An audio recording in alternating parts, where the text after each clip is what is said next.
Hello students, in this video I will discuss about the Python Panda and the topic is operation on data frame. So getting information and operation on data frame. So we will also get some information related to data frame and we will do some operations on the data frame, which is part of the 12th syllabus.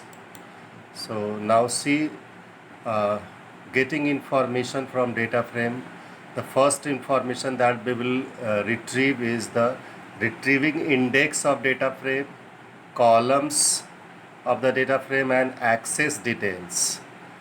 तो index को, किसी data frame के index को कैसे access करेंगे, उसके लिए data frame already बना लेंगे, डेटा फ्रेम क्रिएट कर लेंगे और फिर डेटा फ्रेम के नाम के साथ डॉट इंडेक्स यूज़ करेंगे। इस कमांड से आप उस डेटा फ्रेम के इंडेक्स को एक्सेस कर सकते हैं। तो यहाँ आप देख सकते हैं कि इस डेटा फ्रेम में जो जीरो एक्सेस है वो है दिल्ली, मुंबई, कोलकाता, चेन्नई, और जो वन एक्सेस है उस पर पॉपुलेशन, एवरेज इनकम और पर कैपिटा इनकम है। तो जब आप डेटा फ्रेम के नाम के साथ इंडेक्स यूज़ करेंगे तो वो जीरो एक्सेस का इंडेक्स आपको डिस्प्ले करेगा। अगर आपको वन एक्सेस का देखना है इंडेक्स तो आपको डेटा फ्रेम के साथ कॉलम्स यूज़ करना पड़ेगा। So you can see the columns name of the data frame. अगर आपको दोनों देखना है, जीरो एक्सेस का भी और एक्सेस वन का भी कॉलम और इंडेक्स नेम, तो आपको डेटा फ्रेम के साथ डॉट एक्सेस लिखना होगा। तो आप यहाँ देख सकते हैं कि किस तरह से दोनों एक्सेस डिस्प्ले किया गया है। जीरो एक्सेस का दिल्ली, मुंबई, कोलकाता, चेन्नई और वन एक्सेस का पॉपुलेशन, एवरेज इनकम और पर कैपिटा इनकम। इस तरह से आप इंफॉर्मेशन को एक्सेस कर सकते हैं, रिट्रीव कर सकते हैं किसी डेटा फ्रेम से।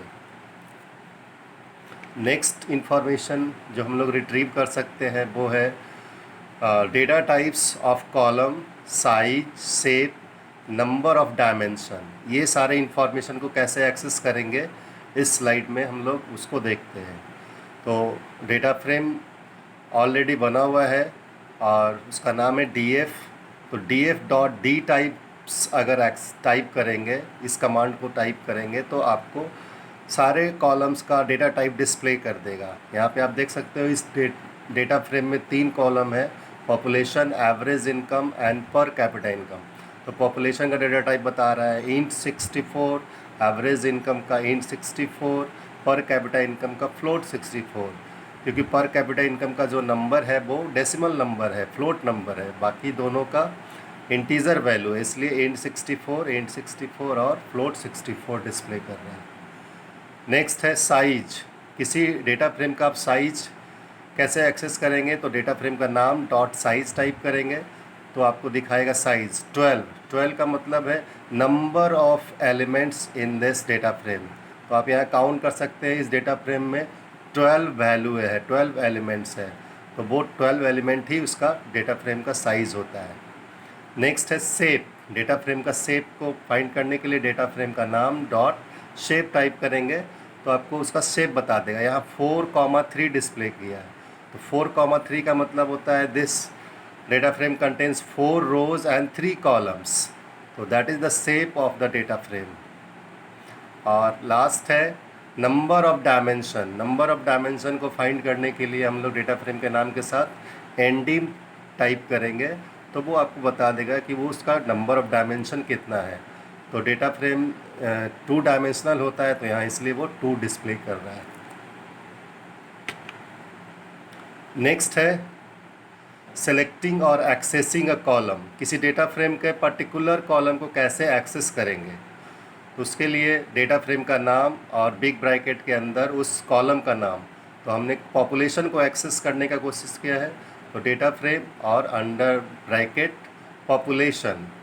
जैसे ही आप ये कमांड टाइप करेंगे आपको उस कॉलम का डेटा डिस्प्ले करेगा अलॉन्ग विथ इंडेक्स। आप देख सकते हैं ये पॉपुलेशन का है डेटा, यहाँ सेम पॉपुलेशन का डेटा डिस्प्ले कर रहा है।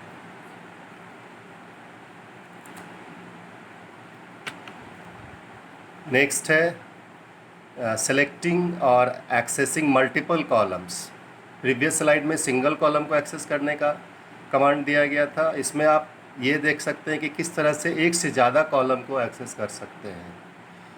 तो वही डेटा फ्रेम का नाम दैट इज़ डीएफ, और डबल ब्रैकेट के अंदर जिस कॉलम को भी फाइंड करना है, जिस कॉलम का भी डेटा एक्सेस करना है, उस कॉलम का नाम कॉमा से सेपरेट करके लिखना होगा।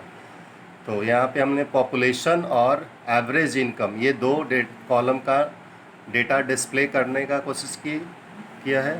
तो इस तरह से ये दोनों कॉलम का डेटा डिस्प्ले करेगा।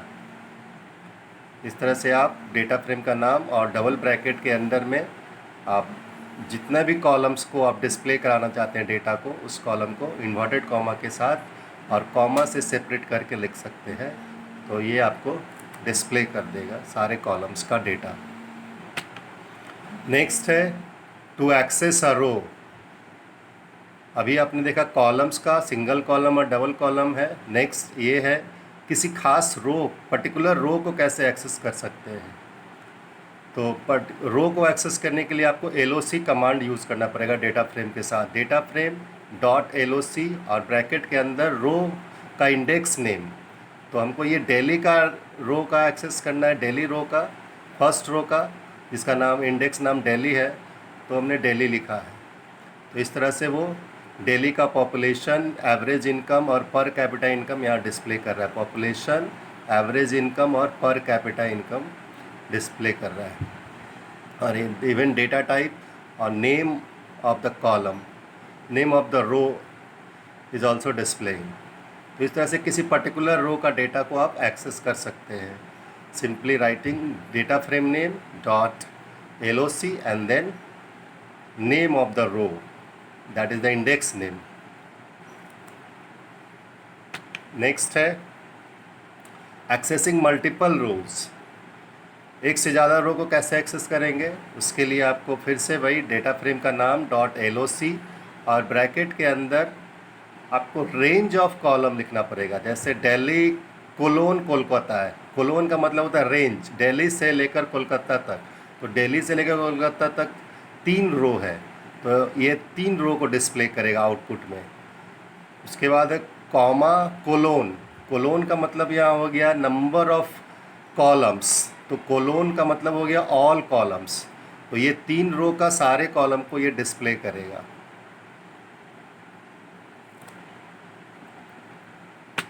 Next to access range of column from range of row. अब रो तो रेंज ऑफ रो तो डिस्प्ले करना आप समझ चुके हैं। अब उस रो में कितना कॉलम चाहिए वो भी आप डिसाइड कर सकते हैं। पिछले स्लाइड में सारे जितने भी रोज थे सबका कॉलम आया था, टोटल कॉलम जितना भी डेटा फ्रेम में सारे आए थे। पर हम अब नेक्स्ट स्लाइड में उसको भी कंट्रोल करना चाहते हैं कि जितना रो है उसमें जितना हमको कॉलम चाहिए वही डिस्प्ले करें। तो इसके लिए है डेटा फ्रेम का नाम डॉट LOC और पहले कॉलम रेंज है, सॉरी रो रेंज है मुंबई कोलोन कोलकाता। तो मुंबई कोलोन कोलकाता मतलब 2 मुंबई से कोलकाता तक का 2 रो दिखाएगा, और comma population column colon average income, population colon average income, तो ये 2 कॉलम दिखाएगा। अगर population colon per capita income लिखेंगे तो तीनों कॉलम दिखाएगा। तो इस तरह से आप rows, number of rows, number of column को कंट्रोल कर सकते हैं, डिस्प्ले कर सकते हैं। नेक्स्ट है obtaining subset slice from data frame using row column numeric index. तो अभी वही काम को हम लोग एक न्यूमरिक इंडेक्स के साथ, नंबर इंडेक्स, जैसे इसमें तो इंडेक्स डाला हुआ है दिल्ली मुंबई कोलकाता और पॉपुलेशन एवरेज इनकम पर कैपिटा इनकम, इसके जगह पे जो डिफ़ॉल्ट इंडेक्स होता है वो 0 1 2 3 होता है। यहाँ इधर से भी 0 1 2 3 होता है। तो अगर न्यूमरिक इंडेक्स यूज़ करेंगे तो उसके लिए DF डेटा फ्रेम के साथ ILOC that is index, I for index, तो ILOC यूज़ करना पड़ेगा और ब्रैकेट के अंदर रेंज डालना पड़ेगा। दिल्ली का 0 है तो 0 से 2 तक, तो दैट कोलकाता 2 आ रहा है, लेकिन जब हम लोग न्यूमरिक रेंज डालते हैं तो एक कम नंबर यूज़ होता है, तो 0 से 1 तक को वो डिस्प्ले करेगा रो में, और कॉलम में 1 से 3 तक, तो 1 से 2 तक ही डिस्प्ले करेगा कॉलम। तो 1 0 1 1 एंड 2, तो ये दो कॉलम डिस्प्ले करेगा, एवरेज इनकम और पर कैपिटा इनकम।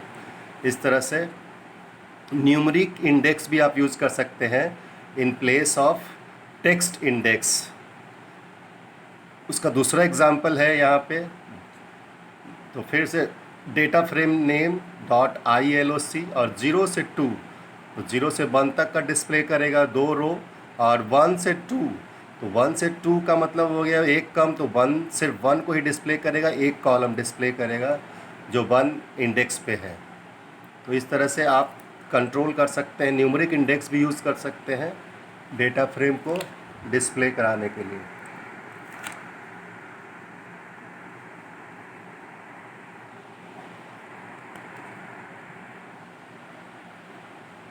नेक्स्ट है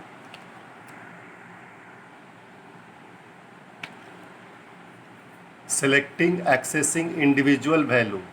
किसी पर्टिकुलर एक वैल्यू को कैसे एक्सेस करेंगे, पूरे डेटा फ्रेम से किसी एक वैल्यू को एक्सेस करने के लिए हम लोग क्या करेंगे, डेटा फ्रेम का नाम और पहले वो कॉलम का नाम dot column name that is population. I have mentioned here population, मतलब इस कॉलम का डेटा एक्सेस करना है। इस कॉलम का कौन सा डेटा एक्सेस करना है, अगर इसको करना है तो दिल्ली लिखना पड़ेगा, अगर इसको करना है तो मुंबई लिखना पड़ेगा। इस तरह से आपको इंडेक्स का नाम लिखना पड़ेगा।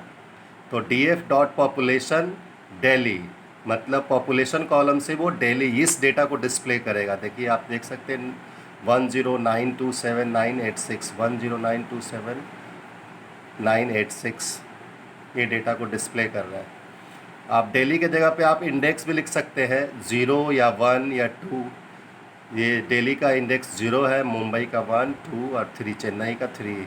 तो यहाँ 1 है तो 1 का मतलब वो मुंबई का डेटा। तो ये देखिए आप लास्ट में 36 और ये 36, तो ये मुंबई का डेटा डिस्प्ले कर रहा है, पॉपुलेशन कॉलम से मुंबई का डेटा। इस तरह से आप किसी भी कॉलम का नाम और किसी भी रो का नाम या इंडेक्स नंबर लिख सकते हैं, और तो ये पर्टिकुलर एक डेटा को डिस्प्ले करेगा। नेक्स्ट है to add a column in a data frame. अब डेटा फ्रेम में एक पर्टिकुलर कॉलम्स को कैसे ऐड करेंगे वो हम लोग देखते हैं। तो डेटा फ्रेम में कॉलम को ऐड करने के लिए डेटा फ्रेम का नाम इन बिग ब्रैकेट के अंदर new name of the column, जो कॉलम आपको ऐड करना है उसका नाम इक्वल टू, और then inside the big bracket you have to write the value that column will contain. तो ये सब वैल्यू जो आपको यहाँ पे ऐड करना है अकॉर्डिंग टू द रो, वो सब वैल्यू आपको यहाँ पे लिखना पड़ेगा सेपरेटेड बाय कॉमा। तो इस तरह से आप इस एक नए कॉलम को ऐड कर सकते हैं डेटा फ्रेम में। नेक्स्ट देखिए to add a row in a data frame. आपने कॉलम देख लिया, अब देखिए रो को कैसे ऐड करते हैं। तो रो को ऐड करने के लिए फिर से डेटा फ्रेम डॉट ऐट और बिग ब्रैकेट के अंदर जो भी रो का नाम है इंडेक्स है, जैसे यहाँ पे हमने बेंगलोर रो को ऐड किया है तो यहाँ पे लिखेंगे बेंगलोर कॉमा कोलोन। कोलोन का मतलब होता है उस रो में जितना भी कॉलम है सब में डेटा जाना चाहिए। तो और फिर इक्वल टू 1200, तो वो वैल्यू सिंगल वैल्यू हमने डाला तो सब में 1200 चला गया। अगर आप चाहते हैं सब में अलग अलग वैल्यू जाए तो आप जिस तरह से पहले कॉलम्स में डाला गया है बिग ब्रैकेट के अंदर separate value separated by the comma, अलग अलग value separated by the comma, इस तरह से भी आप डाल सकते हैं। तो सारे कॉलम्स में अलग अलग वैल्यू जाएंगे। इस तरह से आप रो भी ऐड कर सकते हैं कॉलम्स की तरह। नेक्स्ट है हाउ टू चेंज और modify a single data value in a data frame. किसी डेटा फ्रेम से किसी पर्टिकुलर वैल्यू को कैसे चेंज करेंगे, मॉडिफाई कैसे करेंगे वो देखना है। तो उसके लिए हम लोग क्या करेंगे, डेटा फ्रेम का नाम डॉट और जिस कॉलम में चेंज करना है उस कॉलम का नाम, और जिस रो में चेंज करना है उस रो का नाम बिग ब्रैकेट के अंदर, then give the equal to, और then give the value that you want to change और replace with the previous value. तो पहले वैल्यू 1200 था, और जो भी वैल्यू आप नया वैल्यू डालेंगे वो वैल्यू यहाँ पे आ जाएगा। आप देख सकते हैं यहाँ पे बेंगलोर का वैल्यू 1200 है, और जब आप ये कमांड डालोगे डेटा फ्रेम के साथ, पहले कॉलम नेम, फिर row name, row index name equal to new value, जो न्यू वैल्यू डालेंगे वो नया वैल्यू आपका आ जाएगा उस पर्टिकुलर वैल्यू की जगह पे। इस तरह से आप किसी भी वैल्यू को चेंज कर सकते हैं डेटा फ्रेम में। नेक्स्ट है to delete a column from a data frame. किसी खास कॉलम को आप कैसे डिलीट करेंगे, उसके लिए कमांड है डेल स्पेस डेटा फ्रेम का नाम दैट इज़ df, और इनसाइड द ब्रैकेट उस कॉलम का नाम। तो आप यहाँ देख सकते हैं 4 कॉलम है, उसमें से हमने डेंसिटी को डिलीट करना चाहा, तो डेंसिटी हमने लिख दिया इनसाइड इन्वर्टेड कॉमा के में बिग ब्रैकेट के अंदर। तो आप जब डेल कमांड के साथ डेटा फ्रेम और पर्टिकुलर कॉलम का नाम लिखेंगे, इंडेक्स नेम लिखेंगे, तो वो कॉलम डिलीट हो जाएगा। तो आप देखें यहाँ पे वो डेंसिटी कॉलम नहीं है, इसका मतलब है वो डिलीट हो चुका है। नेक्स्ट है delete a row from data frame. पिछले स्लाइड में आपने देखा किस तरह से कॉलम को डिलीट करते हैं, अब देखिए कैसे रो को डिलीट करते हैं। तो आप यहाँ देख सकते हैं कि 5 रो है और नीचे 4 ही रो है। तो जिस रो को डिलीट करना है उस रो का नाम आपको लिखना पड़ेगा, df dot drop command use करना पड़ेगा डेल कॉलम्स के लिए, और ड्रॉप आपको यूज़ करना पड़ेगा रो को डिलीट करने के लिए। तो df that is data frame name dot drop, और इनसाइड द ब्रैकेट आपको लिखना होगा रो का नाम, रो का index name that is Delhi, Mumbai या जो भी है, कोलकाता, कोई भी रो आपको डिलीट करना है उसका नाम यहाँ लिखना पड़ेगा, कॉमा एक्सिस 0 क्योंकि ये 0 एक्सिस पे है, और इन प्लेस ट्रू। इतना लिख कर जब आप एंटर मारेंगे तो वो पर्टिकुलर रो डिलीट हो जाएगा। तो इस तरह से ये ऑपरेशन आप कर सकते हैं। This is going to end. Thank you very much for watching this video.